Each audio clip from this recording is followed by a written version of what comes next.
SS world അക്കാദമിയുടെ HSA social സയൻസിന്റെ ക്ലാസ്സിലേക്ക് എല്ലാവർക്കും സ്വാഗതം. ഇന്നത്തെ ക്ലാസ്സിൽ നമ്മൾ ഡിസ്കസ് ചെയ്യാൻ പോകുന്നത് നമ്മുടെ സിലബസിലെ പാർട്ട് ബി മൊഡ്യൂൾ 5 പൊളിറ്റിക്കൽ സയൻസിന്റെ സിലബസും അതിന്റെ 10 പ്രീവിയസ് ക്വസ്റ്റ്യൻസുമാണ് നോക്കുന്നത്. മൊഡ്യൂൾ 6ഉം പൊളിറ്റിക്കൽ സയൻസിന്റെ ഭാഗമായിട്ട് വരുന്ന സിലബസ് ആണ്. അത് നമ്മൾ അടുത്ത ക്ലാസ്സിൽ നമ്മൾ ഡിസ്കസ് ചെയ്യുന്നതാണ്.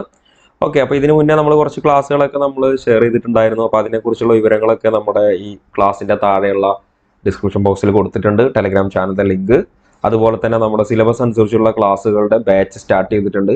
ആ കോഴ്സിനെ കുറിച്ച് അറിയാനുള്ള താല്പര്യമുള്ള ആളുകൾ ഈ കാണുന്ന നമ്പറിൽ കോൺടാക്ട് ചെയ്യുക. 8129529102. നിങ്ങളുടെ പേരും ജില്ലയും ഈ വാട്സപ്പ് നമ്പറിലേക്ക് നിങ്ങൾ മെസ്സേജ് അയച്ചാൽ മതി. കോഴ്സിനെ കുറിച്ചുള്ള പൂർണ്ണ വിവരങ്ങൾ നിങ്ങൾക്ക് അവിടെ ലഭിക്കുന്നതാണ്. അപ്പോൾ നമുക്ക് നേരെ ക്ലാസ്സിലോട്ട് പോവാം.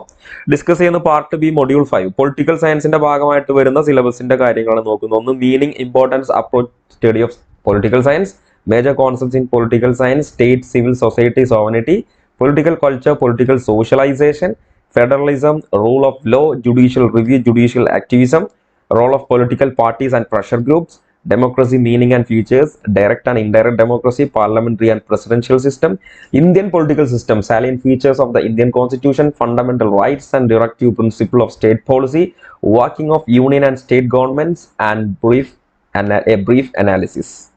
ഓക്കെ, ഇത്രയും കാര്യങ്ങളാണ്. അതുപോലെ human rights, meaning and importance, universal declaration of human rights. ഇത്രയും കാര്യങ്ങളാണ് നമുക്ക് മൊഡ്യൂൾ 5ന്റെ അണ്ടറിൽ വരുന്ന ടോപ്പിക്കുകൾ. 10 മാർക്കിന്റെ ചോദ്യമാണ് ഇവിടെ വരുന്നത്. മലയാളത്തിലാണ് ചോദ്യങ്ങൾ. നമുക്ക് നേരെ ക്വസ്റ്റ്യനിലേക്ക് പോവാം. സിവിൽ നിയമലംഘനം എന്ന ആശയം ഗാന്ധിജി കടമെടുത്തത് ആരിൽ നിന്നാണ്? ചോദ്യം നോക്കുക. സിവിൽ നിയമലംഘനം എന്ന ആശയം ഗാന്ധിജി കടമെടുത്തത് ആരിൽ നിന്നാണ്? അപ്പൊ ഈ ഓപ്ഷനൊക്കെ നിങ്ങൾ നോക്കുക. Ruskin, John Ruskin, Thoreau, Tolstoy, Lao Tzu. അപ്പോൾ ഒരു ആഴത്തിലുള്ള ഡീപ്പായിട്ടുള്ള ഒരു ചോദ്യമാണ്. സ്റ്റേറ്റ്മെന്റ് അല്ല എങ്കിലും ഇത് ആഴത്തിൽ ഈ വിഷയത്തെ കുറിച്ച് പഠിച്ച ആളുകൾക്ക് മാത്രമേ ഇതിന്റെ ആൻസർ ചെയ്യാൻ സാധിക്കുകയുള്ളൂ. ഓക്കെ, അപ്പോൾ ഇതിന്റെ ആൻസർ ഏതാണ്? തോറോയാണ്. തോറോ. സിവിൽ നിയമലംഘനം എന്ന ആശയം ഗാന്ധിജി കടമെടുത്തത് ആരിൽ നിന്നാണ്? ഇത് സംശയം വരാൻ സാധ്യതയുണ്ട്. ചിലപ്പോൾ ടോൾസ്റ്റോയോ തോറോയോ ഒക്കെ ആവാൻ സാധ്യത ഉണ്ടായിരുന്നു. നോക്കിക്കോളുക.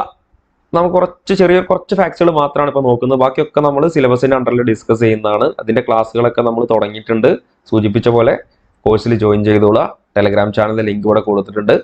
1849 ഹെൻറി ഡേവിഡ് തോറോയുടെ സിവിൽ ഡിസോബീഡിയൻസ് എന്ന ലേഖനം ഗവൺമെന്റിന്റെ അധാർമിക പ്രവർത്തനങ്ങളോട് നിസ്സഹകരണം പുലർത്താൻ ജനങ്ങളെ പ്രേരിപ്പിച്ചു. 1849 എന്നാണ്. 1849 ഹെൻറി തോറോയുടെ സിവിൽ ഡിസോബീഡിയൻസ് എന്ന ലേഖനം ഗവൺമെന്റിന്റെ അധികാര പ്രവർത്തനങ്ങളോട് നിസ്സഹകരണം പുലർത്താൻ ജനങ്ങളെ പ്രേരിപ്പിച്ചു. തോറോയെ ഗാന്ധിജി തന്റെ മാസ്റ്റർ എന്ന് വിശേഷിപ്പിച്ചു. പ്രധാനപ്പെട്ടതാണ്. തോറോയെ ഗാന്ധി തന്റെ മാസ്റ്റർ എന്ന് വിശേഷിപ്പിച്ചു. തോറോയുടെ സിദ്ധാന്തം തന്റെ അഹിംസയിലൂന്നിയ പ്രക്ഷോഭങ്ങൾക്ക് ശാസ്ത്രീയമായ അടിത്തറ നൽകിയെന്ന് അദ്ദേഹം വിശ്വസിച്ചു. തോറോയുടെ പ്രശസ്തമായ പുസ്തകമാണ് ഇത്. അടുത്തൊരു പുസ്തകം കേട്ടോ. തോറോയുടെ പ്രശസ്തമായ പുസ്തകമാണ് വാൾഡൻ. അതാണ് വാൾഡൻ, അദ്ദേഹത്തിന്റെ പ്രശസ്തമായ പുസ്തകം. ഗാന്ധിജി ദക്ഷിണാഫ്രിക്കയിൽ ആരംഭിച്ച പത്രമാണ് ഇത്, ഇന്ത്യൻ ഒപ്പീനിയൻ. അതുപോലെ തോറോയുടെ പേര് ആദ്യമായി വരുന്നത് ഏതാണ്? ഈ പത്രത്തിലാണ്. അപ്പൊ അതുകൊണ്ടാണ് തോറോയുടെ പേര് ആദ്യമായി ഏത് പത്രത്തിലാണ്? ഗാന്ധിജി ദക്ഷിണാഫ്രിക്കയിൽ ആരംഭിച്ച പത്രമായ ഇന്ത്യൻ ഒപ്പീനിയനിലാണ് തോറോയുടെ പേര് ആദ്യമായി വരുന്നത്. അതും പ്രധാനപ്പെട്ട ഒരു പോയിന്റ് ആണ് കേട്ടോ. ഏതാണ്? ഇന്ത്യൻ ഒപ്പീനിയനിലാണ് തോറോയുടെ പേര് ആദ്യമായി വരുന്നത്. മാത്രമല്ല ഗാന്ധിജിയെ സ്വാധീനിച്ച മറ്റുള്ള ആളുകൾ ആരൊക്കെയാണെന്ന് നമുക്കൊന്ന് നോക്കാം. ആരൊക്കെയാണ്? ഒന്ന് ലിയോ ടോൾസ്റ്റോയ്. അദ്ദേഹവുമായി ബന്ധപ്പെട്ട് വളരെ കുറച്ച് കാര്യം മാത്രമാണ് ഇപ്പോൾ കൊടുത്തുള്ളത്. ജീവിതത്തിന്റെ ലാളിത്യവും ലക്ഷ്യത്തിന്റെ വിശുദ്ധിയും ടോൾസ്റ്റോയുടെ ആശയമായിരുന്നു. ടോൾസ്റ്റോയുടെ ലേഖനമാണ് ഇത്, a letter to a Hindu എന്നത് ആരുടെ പുസ്തകമാണ്? നമ്മുടെ ലിയോ ടോൾസ്റ്റോയുടെ പുസ്തകമാണ്. പ്രധാനപ്പെട്ട പോയിന്റ് ആണ്. ഇപ്പോൾ വളരെ കുറച്ച് പോയിന്റുകൾ, ഒരുപാട് കാര്യങ്ങൾ നമ്മൾ പഠിക്കും. നമ്മുടെ ഓപ്ഷനിൽ ഉണ്ടായിരുന്നു. ടോൾസ്റ്റോയുടെ പുസ്തകമാണ് the kingdom of God is within you. ഏതാ പുസ്തകം? The kingdom of God is within you. ടോൾസ്റ്റോയുടെ വേറൊരു പുസ്തകമാണ്. അതേപോലെ ടോൾസ്റ്റോയുടെ ലേഖനമാണ് the letter to a Hindu. Socrates. വളരെ കുറച്ച് പോയിന്റ് മാത്രമാണ് ഇവിടെ കൊടുത്തിട്ടുള്ളത്. ഒരുപാട് കാര്യങ്ങൾ പഠിക്കാനുണ്ട് ഇദ്ദേഹവുമായി ബന്ധപ്പെട്ട്. സോക്രട്ടീസ് പാശ്ചാത്യ തത്വചിന്തകളുടെ പിതാവ് എന്നറിയപ്പെടുന്നു. സ്വാതന്ത്ര്യത്തിന്റെ പടയാളി എന്നാണ് ഗാന്ധിജി സോക്രട്ടീസിനെ വിശേഷിപ്പിച്ചത്. അപ്പൊ ഗാന്ധിജി റിലേറ്റ് ചെയ്ത കാര്യങ്ങൾ മാത്രം അവിടെ കൊടുക്കുന്നു കേട്ടോ. സത്യത്തിന്റെ പടയാളി എന്നാണ് ഗാന്ധിജി സോക്രട്ടീസിനെ വിശേഷിപ്പിച്ചത്. ഒക്കെ പ്രധാനപ്പെട്ട പോയിന്റുകളാണ്. അദ്ദേഹത്തിന്റെ പ്രസിദ്ധ കൃതിയാണ് ഇത്, അപ്പോളജി. സോക്രട്ടീസിന്റെ പ്രസിദ്ധമായ കൃതിയാണ് അപ്പോളജി. ഇനി ജോൺ റസ്കിന്റെ അൺ ടു ദി ലാസ്റ്റ് എന്ന കൃതിയും ഗാന്ധിജി ആകർഷിച്ചു. ഏതാണ്? ജോൺ റസ്കിന്റെ അൺ ടു ദി ലാസ്റ്റ് എന്ന കൃതിയും ഗാന്ധിജി ആകർഷിച്ചു. അൺ ടു ദി ലാസ്റ്റ് എന്ന കൃതിയുടെ വിവർത്തനത്തിന് ഗാന്ധി നൽകിയ പേരാണ് ഇത് സർവോദയ എന്നത്. വളരെ പ്രധാനപ്പെട്ട ഒരു point. Unto the last എന്ന കൃതിയുടെ വിവർത്തനത്തിന് ഗാന്ധിജി നൽകിയ പേരെന്താണിത്? സർവോദയ. അപ്പൊ ഇതുപോലുള്ള നല്ല കിടിലൻ പോയിന്റുകൾ നമ്മുടെ ക്ലാസ്സിൽ നമ്മൾ ഉൾപ്പെടുത്തിയിട്ടുണ്ട്. അപ്പൊ ക്ലാസ്സുകളൊക്കെ പ്രൈവറ്റ് ആയിട്ടായിരിക്കും. കോഴ്സിൽ ജോയിൻ ചെയ്യുന്ന ആളുകളെ സെപ്പറേറ്റ് ഒരു പ്രൈവറ്റ് ടെലഗ്രാം ചാനൽ ആഡ് ചെയ്ത് അതിൽ കറക്റ്റ് ഓരോ ക്ലാസിന്റെയും വീഡിയോ എക്സ്പ്ലനേഷൻ ചിലപ്പോൾ 2, 3, 4 പാർട്ടായിട്ടായിരിക്കും ചില ടോപ്പിക്ക് ചെയ്യുക. അതിന്റെ ഒക്കെ PPT മൊബൈലിലൊക്കെ വായിക്കാൻ പറ്റുന്ന രീതിയിൽ, പിന്നെ അതിന്റെ ഒക്കെ ഒരു പൂർണ്ണമായിട്ടുള്ള ഒരു PDF നോട്ടും ഉണ്ടായിരിക്കും പ്രിന്റ് എടുക്കാൻ പറ്റുന്ന രീതിയിൽ. ഓക്കെ, അപ്പൊ ആ രീതിയിലുള്ള എല്ലാ വിവരങ്ങളും അവിടെ കിട്ടിയിരിക്കും. അതുപോലെ തന്നെ ആ ടോപ്പിക്കിന്റെ മോഡൽ ക്വസ്റ്റ്യൻ പേപ്പർ ഒക്കെ നമ്മൾ എന്ത് ചെയ്യുന്നുണ്ട്, ഷെയർ ചെയ്യുന്നുണ്ട്. നല്ല ക്വസ്റ്റ്യൻ പേപ്പറുകൾ, നല്ല ക്വാളിറ്റി ഉള്ള മോഡൽ ക്വസ്റ്റ്യൻ പേപ്പറുകൾ നമ്മൾ ഗ്രൂപ്പിൽ ഇപ്പോൾ നമ്മൾ ഷെയർ ചെയ്തിട്ടുണ്ട്. അപ്പോൾ ജോയിൻ ചെയ്തോളുക.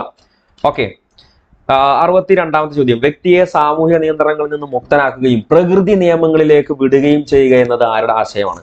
ഇത് നമുക്ക് ഒരുപാട് ആളുകൾക്ക് ഈ ഒരു ഇതിന്റെ ആൻസർ കിട്ടിയിട്ടുണ്ടായിരിക്കും. വ്യക്തിയെ സാമൂഹ്യ നിയന്ത്രണങ്ങളിൽ നിന്ന് മുക്തനാക്കുകയും പ്രകൃതി നിയമങ്ങളിലേക്ക് വിടുകയും ചെയ്യുക എന്നത് ആരുടെ ആശയമാണ്?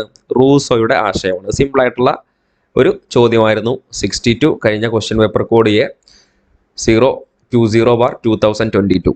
ഓക്കെ, റൂസോ ഫ്രഞ്ച് വിപ്ലവത്തിന്റെ പിതാവ് എന്ന് അറിയപ്പെടുന്നു. സ്വാതന്ത്ര്യം, സമത്വം, സാഹോദര്യം എന്ന മുദ്രാവാക്യങ്ങൾ റൂസോയിൽ നിന്നാണ്. സ്വാതന്ത്ര്യം മാനവരാശിയുടെ മൗലിക അവകാശമാണെന്ന് പ്രഖ്യാപിച്ചത് റൂസോ ആണ്. സ്വാതന്ത്ര്യത്തിനായി ജനിക്കുന്ന മനുഷ്യൻ എല്ലായിടത്തും ചങ്ങലയാണെന്ന് അദ്ദേഹം അഭിപ്രായപ്പെട്ടത് ആരാണ്? അദ്ദേഹമാണ്. അപ്പോൾ താഴെ പറയുന്നതിൽ റൂസോയുമായി ബന്ധപ്പെട്ട പ്രസ്താവനകൾ ഏത്, ശരിയായവ ഏത്, തെറ്റായവ ഏത് എന്നുള്ള ചോദ്യങ്ങളൊക്കെ വരും. അപ്പോൾ ഇതൊക്കെ പഠിച്ചു വെക്കുക. അദ്ദേഹത്തിന്റെ പ്രസിദ്ധമായ കൃതിയാണ് ഇത്, സോഷ്യൽ കോൺട്രാക്ട്. വളരെ പ്രധാനപ്പെട്ടതാണ്. 63ാമത്തെ ചോദ്യം, അന്റോണിയോ ഗ്രാംഷിയുടെ ഹെജിമണി എന്ന ആശയത്തിന്റെ അർത്ഥം എന്താണ്? നിങ്ങൾ ഈ ചോദ്യത്തിന്റെ ലെവലൊക്കെ ഒന്ന് നോക്കുക കേട്ടോ. അന്റോണിയോ ഗ്രാംഷിയുടെ ഹെജിമണി എന്ന ആശയത്തിന്റെ അർത്ഥം ഏതാണ്? ഇതിന്റെ ആൻസർ ഓപ്ഷൻ സി, ആശയങ്ങളുടെ നിശബ്ദമായ പ്രചാരണം വഴി പൊതുബോധം രൂപീകരിക്കുക. വളരെ ആഴത്തിലുള്ള ചോദ്യമാണ്. അന്റോണിയോ ഗ്രാംഷിയുടെ ഹെജിമണി എന്ന ആശയത്തിന്റെ അർത്ഥം നോക്കിക്കോളാം. ആശയങ്ങളുടെ നിശബ്ദമായ പ്രചാരണം വഴി പൊതുബോധം രൂപീകരിക്കുക എന്നുള്ളതാണ് ഇതിന്റെ answer. Antonio Gramsci 1891 1937 Italian Marxist തത്വചിന്തകനും രാഷ്ട്രീയക്കാരനും വിപ്ലവകാരിയുമായിരുന്ന ആര്? നമ്മുടെ അന്റോണിയോ ഗ്രാംഷി. അദ്ദേഹത്തിന്റെ ഹെജിമണി സിദ്ധാന്തം പേര് കേട്ടതാണ്. അദ്ദേഹം കമ്മ്യൂണിസ്റ്റ് പാർട്ടി ഓഫ് ഇറ്റലിയുടെ സ്ഥാപക അംഗമാണ്. പ്രധാനപ്പെട്ട പോയിന്റുകളാണ്. ഈ Antonio Gramsci communist party of ഇറ്റലിയുടെ സ്ഥാപക അംഗമാണ്. ജനങ്ങളുടെ സമ്മതത്തോടെ സിവിൽ സമൂഹത്തിന്റെ മേലുള്ള നിയന്ത്രണമാണ് ഹെജിമണി എന്ന് ഗ്രാംഷി വിശ്വസിച്ചു. ഇങ്ങനെയാണ്, ജനങ്ങളുടെ സമ്മതത്തോടെ സിവിൽ സമൂഹത്തിന്റെ മേലുള്ള നിയന്ത്രണമാണ് ഹെജിമണി എന്ന് ഗ്രാംഷി വിശ്വസിച്ചു. ഹെജിമണി ഹിംസാത്മകമല്ല, പിന്നെ അടിച്ചമർത്തലിനെ മറികടക്കൽ ഒരാൾ സമൂഹത്തിന്റെ ഘടന മാത്രമല്ല, ജനങ്ങൾ അതിനെക്കുറിച്ച് ചിന്തിക്കുന്ന രീതിയും മാറ്റണമെന്ന് അദ്ദേഹം പറഞ്ഞു. അടിച്ചമർത്തലിനെ മറികടക്കാൻ ഒരാൾ സമൂഹത്തിന്റെ ഘടന മാത്രമല്ല, ജനങ്ങൾ അതിനെക്കുറിച്ച് ചിന്തിക്കുന്ന രീതിയും മാറ്റം ഉണ്ടാവണം എന്നുള്ള പ്രശസ്തമായിട്ടുള്ളതൊക്കെ ആരുടെ വാക്കുകളാണ്? നമ്മുടെ അന്റോണിയോ ഗ്രാംഷിയുടെ വാക്കുകളാണ്. പ്രധാനപ്പെട്ട പോയിന്റുകളാണ്, പഠിച്ചു വെക്കുക. 64ാമത്തെ ചോദ്യമാണ്, 1951 പ്രവർത്തനം അവസാനിപ്പിച്ച ഐക്യരാഷ്ട്രസഭയുടെ ഒരു സ്പെഷ്യൽ ഏജൻസി ഏതാണ് എന്നാണ് ചോദ്യം. ഏതാണ് ഇതിന്റെ ആൻസർ? ഇതിന്റെ ആൻസർ ഓപ്ഷൻ ഡി, IRO. ഏതാണ്? 1946 സ്ഥാപിതമായ ഐക്യരാഷ്ട്രസഭയുടെ ഒരു താൽക്കാലിക പ്രത്യേക ഏജൻസി ആയിരുന്നു ഇത്, അന്താരാഷ്ട്ര അഭയാർത്ഥി സംഘടന, IRO.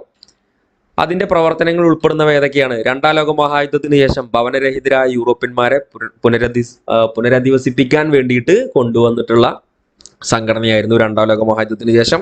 IROക്ക് പകരം അഭയാർത്ഥികൾക്ക് വേണ്ടി ഐക്യരാഷ്ട്രസഭയുടെ നിലവിലുള്ള ഓഫീസാണ് ഇത്, ഐക്യരാഷ്ട്ര അഭയാർത്ഥി ഏജൻസി. പ്രധാനപ്പെട്ട പോയിന്റ് കേട്ടോ. UNHCR. IROക്ക് പകരം അഭയാർത്ഥിക്ക് വേണ്ടി ഐക്യരാഷ്ട്രസഭയുടെ നിലവിലുള്ള ഓഫീസാണ് ഐക്യരാഷ്ട്ര അഭയാർത്ഥി ഏജൻസി. ഇതൊക്കെ നമ്മൾ വിശദീകരിക്കുന്നതാണ് നമ്മുടെ ക്ലാസ്സിൽ കേട്ടോ. ഇവിടെ കുറച്ച് കാര്യങ്ങൾ മാത്രം പറഞ്ഞു പോകണം. ഏത് രീതിയിലാണ് നമ്മൾ പഠിക്കേണ്ടതെന്ന് മനസ്സിലാക്കാനാണ് ക്വസ്റ്റ്യൻ പേപ്പർ അനാലിസിസ് ചെയ്യുന്നത്. വളരെ പ്രധാനപ്പെട്ടതാണ്. UNHR നിലവിൽ വന്ന വർഷം 1950-ലാണ്. അപ്പൊ 46-ല് ആണ് ഏത് ഐക്യരാഷ്ട്രസഭയുടെ താൽക്കാലിക പ്രത്യേക ഏജൻസി ഏത് നിലവിൽ വന്നത്? അന്താരാഷ്ട്ര അഭയാർത്ഥി സംഘടന നിലവിൽ വന്നത്. അങ്ങനെ UNHCR നിലവിൽ വന്ന വർഷം 1950. ഇതിന്റെ ഹെഡ്ക്വാർട്ടർ ജനീവ, സ്വിറ്റ്സർലാൻഡിലെ ജനീവയിലാണ്. ഇതിന്റെ ജനീവയിലെ ഹെഡ്ക്വാർട്ടർ എവിടെയാണ്? ജനീവ, സ്വിറ്റ്സർലാൻഡിലാണ്. ഇനി 65ാമത്തെ ചോദ്യം, തദ്ദേശ സ്വയംഭരണ സ്ഥാപനങ്ങളിലേക്കുള്ള തിരഞ്ഞെടുപ്പിന്റെ നടത്തിപ്പും മേൽനോട്ടവും നിർവഹിക്കുന്നത് ആരാണ്? തദ്ദേശ സ്വയംഭരണ സ്ഥാപനങ്ങൾക്ക്? ഇതൊരു സിമ്പിൾ ചോദ്യമായിരുന്നു. ഏതാണ്? സംസ്ഥാന തെരഞ്ഞെടുപ്പ് കമ്മീഷനാണ്.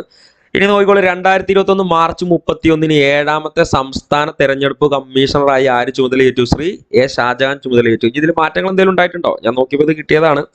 അപ്പോൾ അതിൽ മാറ്റങ്ങളൊക്കെ ആരെങ്കിലും പുതിയതായിട്ടൊക്കെ ഉണ്ടെങ്കിൽ ഒന്ന് കമന്റ് ചെയ്യുക. ഓക്കെ, 2021 മാർച്ച് 31 7ാമത്തെ സംസ്ഥാന തെരഞ്ഞെടുപ്പ് കമ്മീഷണറായിട്ട് ശ്രീ ഷാജഹാൻ ചുമതലയേറ്റു. ഓക്കെ, ഇനി പുതിയ ആള് മാറിയിട്ടുണ്ടെങ്കിൽ ഒന്ന് പറയാം, ഒന്ന് കമന്റ് ചെയ്യുക. ഓക്കെ, അപ്പോൾ നമ്മളൊക്കെ ലേറ്റസ്റ്റ് കറണ്ട് അഫയേഴ്സിന്റെ ഭാഗമായിട്ട് ഇതൊക്കെ നമ്മൾ പഠിക്കുന്നതാണ്. ഓക്കെ, അപ്പോൾ സംസ്ഥാന തെരഞ്ഞെടുപ്പ് കമ്മീഷനുമായി ബന്ധപ്പെട്ട കുറച്ച് കാര്യങ്ങളുണ്ട്, ഒന്ന് നോക്കി മനസ്സിലാക്കി വെക്കുക. സംസ്ഥാന തെരഞ്ഞെടുപ്പ് കമ്മീഷൻ ഇന്ത്യൻ ഭരണഘടന ആർട്ടിക്കിൾ 243 പ്രകാരം സംസ്ഥാനത്തെ തദ്ദേശ സ്വയംഭരണ സ്ഥാപനങ്ങളിലേക്ക് തിരഞ്ഞെടുപ്പ് നടത്തുന്നതിനായി രൂപീകരിച്ച ഒരു സ്ഥാപനമാണ്. പഞ്ചായത്ത് രാജ് മുനിസിപ്പാലിറ്റി നിയമങ്ങൾ 5 വർഷാവസാനത്തോടെ എല്ലാ തദ്ദേശ സ്വയംഭരണ സ്ഥാപനങ്ങളിലേക്കും പൊതു തിരഞ്ഞെടുപ്പ് നടത്തുന്നതിനൊപ്പം അംഗങ്ങളുടെ സ്ഥാനത്തുണ്ടായേക്കുന്ന ഒഴിവുകൾ നികത്താൻ കമ്മീഷൻ ഉപതിരഞ്ഞെടുപ്പ് നടത്തുന്നു. അപ്പോൾ ബാക്കിയുള്ള കുറച്ച് കാര്യങ്ങളൊക്കെ ഇവിടെ ഉണ്ട്, അതൊക്കെ ഒന്ന് വായിച്ചു നോക്കാം. ക്ലാസ് കഴിഞ്ഞാൽ ഇതിന്റെ PPT ഷെയർ ചെയ്ത് തരുന്നതാണ്, നിങ്ങൾക്ക് അത് വായിക്കാൻ വേണ്ടി ഉപയോഗിക്കാം. ഓക്കെ, കൂടുതൽ ഇപ്പോൾ നമ്മൾ എക്സ്പ്ലെയിൻ ചെയ്യുന്നില്ല. അടുത്ത ചോദ്യം, ഒരു വിദേശകാര്യ പ്രതിനിധിയുടെ അടിസ്ഥാന കടമയിൽ പെടാത്തത് ഏതാണെന്നാണ് ചോദ്യം. നോക്കൂ, ഒരു വിദേശകാര്യ പ്രതിനിധി നമ്മൾ വായിച്ചാൽ കിട്ടുന്ന ഒരു ഉത്തരമാണ് അല്ലേ, വളരെ ഈസി ആയിട്ടുള്ള ഒരു ചോദ്യമാണ്. അങ്ങനെ നമ്മൾ വായിച്ചു നോക്കുക, ഒരു വിദേശകാര്യ പ്രതിനിധിയുടെ അടിസ്ഥാന കടമയിൽ പെടാത്തത് ഏതാ? ഈസി അല്ലേ? ഈ ഓപ്ഷൻ ശരിക്കും വായിച്ചതിന്റെ ഉത്തരം കിട്ടും. രാഷ്ട്രീയവും സാംസ്കാരികവും അധിനിവേശ പ്രവർത്തനങ്ങൾ നടത്തുക അല്ലേ. ബാക്കിയുള്ളതൊക്കെ നിങ്ങൾ നോക്കിക്കൂടാ, അദ്ദേഹത്തിന്റെ കടമയിൽ പെടുന്ന കാര്യങ്ങളാണ്. അപ്പോൾ ഇത് ഈസി ആയിട്ടുള്ള ഒരു ചോദ്യമായിരുന്നു. 67ാമത്തെ ചോദ്യം, താഴെ കൊടുത്തിരിക്കുന്നവയിൽ ആംനസ്റ്റി ഇന്റർനാഷണലുമായി ബന്ധപ്പെട്ട് ശരിയായ പ്രസ്താവന ഏതാണെന്നാണ് ചോദ്യം. നോക്കിക്കോളാം, ആംനസ്റ്റി ഇന്റർനാഷണൽ ഇതൊരു സ്റ്റേറ്റ്മെന്റ് ചോദ്യം അല്ലേ. അപ്പോൾ കഴിഞ്ഞ പരീക്ഷയിൽ ഓരോ മൊഡ്യൂളിൽ നിന്നും 1-2 ചോദ്യങ്ങളാണ് എന്തുള്ളത്, സ്റ്റേറ്റ്മെന്റ് വന്നിട്ടുള്ളത്. അപ്പോൾ എന്നാ സ്റ്റേറ്റ്മെന്റ് അല്ലാത്ത ചോദ്യങ്ങളുടെ ഡീപ്പ് നിങ്ങൾ കണ്ടില്ലേ, എത്ര ആഴത്തിലാണ് ആ ചോദ്യങ്ങൾ വന്നുള്ളത്. IAS പ്രിലിംസും നമ്മൾ പഠിക്കുന്ന ആ ഒരു മേഖലയുമായി ബന്ധപ്പെട്ടിട്ടൊക്കെയാണ് എന്തുള്ളത്, ചോദ്യങ്ങളൊക്കെ വന്നിട്ടുള്ളത്. NCERT SCERT വരെ +1 +2 കാണാൻ പറ്റാത്ത, അതിൽ വരെ ഇല്ലാത്ത ചോദ്യങ്ങളൊക്കെ ഇവിടെ വന്നിട്ടുണ്ടായിരുന്നു അല്ലേ. അപ്പോൾ നമ്മൾ നന്നായിട്ട് നോക്കേണ്ടതുണ്ട്. ആ രീതിയിലാണ് നമ്മുടെ സ്റ്റഡി മെറ്റീരിയൽസ് ഒക്കെ തയ്യാറാക്കിയിട്ടുള്ളത്. അപ്പോൾ ഇതിന്റെ ആൻസർ ഏതാണ്? എല്ലാം ശരിയാണ് കേട്ടോ. മനുഷ്യാവകാശ പ്രവർത്തനം നടത്തുന്നു, ലണ്ടൻ ആസ്ഥാനമായി പ്രവർത്തിക്കുന്നു, ഒരു ഗവൺമെന്റ് ഇതര സംഘടനയായി പ്രവർത്തിക്കുന്നു. അപ്പോൾ അതൊക്കെ ചിലപ്പോൾ മൂന്നാമത്തെ ഒരു കൺഫ്യൂഷൻ വരാനൊക്കെ സാധ്യതയുണ്ട്. 1961 മുതൽ പ്രവർത്തിക്കുന്നു അല്ലേ.